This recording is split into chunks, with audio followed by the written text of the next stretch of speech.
Bonjour et bienvenue à chacune et à chacun d'entre vous.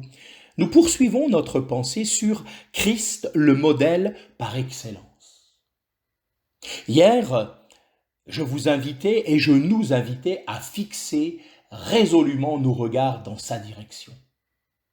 Quand on regarde un petit moment le soleil, l'astre brillant du jour, quand il luit dans sa splendeur, puis qu'on baisse ensuite les yeux sur les choses qui nous entourent, nous avons devant les yeux comme un nuage.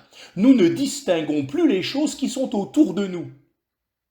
Nous avons toujours l'impression de voir le reflet du soleil. Quand on contemple Christ dans sa gloire, lui, le divin soleil de l'âme, le soleil de justice, les choses de la terre sont comme voilées à nos yeux. Elles ont, en quelque sorte, perdu de leur attrait pour notre cœur. Oui, puissions-nous donc davantage contempler Christ. Christ ici-bas, l'homme parfait, le parfait serviteur.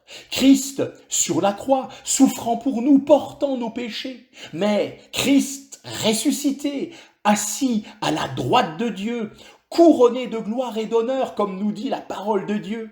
Et puis, bien sûr, Christ qui revient pour nous chercher. Christ qui régnera sur tous les rivages des mers. Ah, quand on tourne vers lui les regards, on est rayonnant de joie. Christ, notre modèle, l'homme sans péché.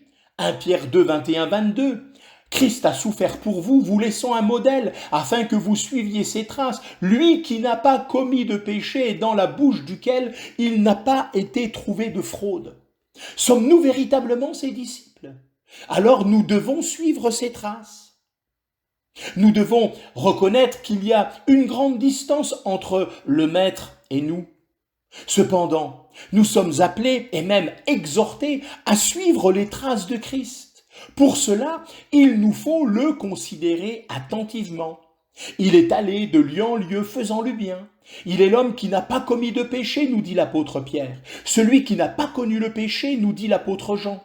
Aux Juifs qui l'accusaient, il pouvait dire « Qui d'entre vous me convaincra de péché ?» C'est le premier homme parfait en qui Dieu ait pu trouver tout son plaisir en dehors de lui, tout son péché, et n'atteigne pas à la gloire de Dieu.